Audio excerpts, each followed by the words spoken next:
If we're looking a little bit also both back, but and also ahead, like what do you think has been some of the most rewarding part of building the business? But also maybe if you are now we are 6 year into the journey approximately, how do you imagine that going forward? Where do you see Houston Hawks heading in the next 5 to 10 years, for instance?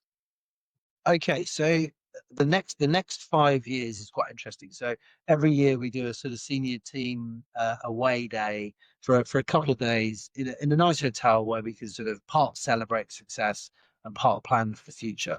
So we've actually got that upcoming sort of tail end of November.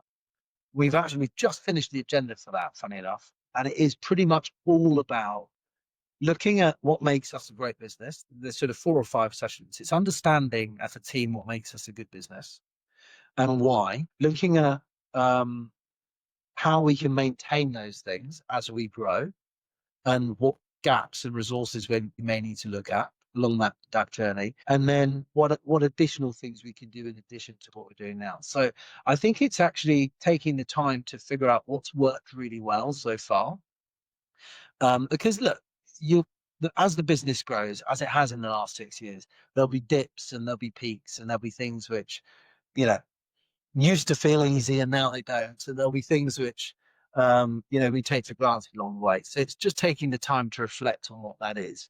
Um, so uh, I think, but the big part of all of that is about culture. It's about how do we maintain a business that really puts people front and center? How do we maintain a sort of high trust culture within the senior team?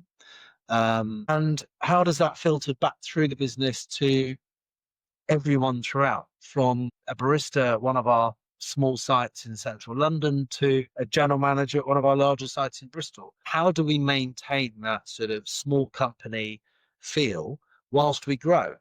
And that's our sort of next phase of our discussions in the next few weeks, because I think we have some ideas on how to do that.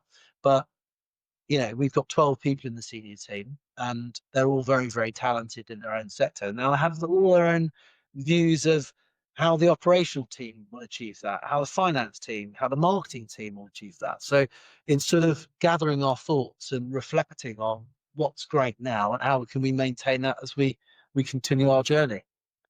Do you have any like bold goals or maybe even end desires? It could be anything from we want to be the largest independent in the UK, or we want to go international, or we maybe want to exit at some point to another organization. Or do you have any like end goals for the journey, or where you want to achieve with Houston Hawks? The short answer is no. Maybe we should have some big goals, but we don't actually. We set ourselves an annual plan every year, which the senior team sort of sign off and buy into. So we're always sort of a year ahead, I guess, in terms of where we're heading. But no, we don't. No, we don't. I think in some ways our priority is, as we grow, doing the basics really well.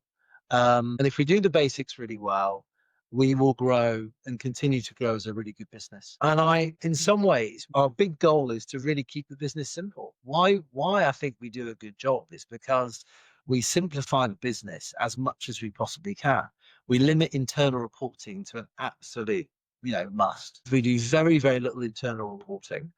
We don't have investors or banks to try and satisfy in terms of business plans and multiples of our business and what an exit plan might look like. We don't have those pressures. So we just keep it as simple as we possibly can. And I think, there's no reason why that can't be really successful. And that's our big goal, because it sounds easier than it is. As we grow and more policy needs to be introduced and things, keeping it simple will probably be our biggest challenge. So let's call that our biggest goal.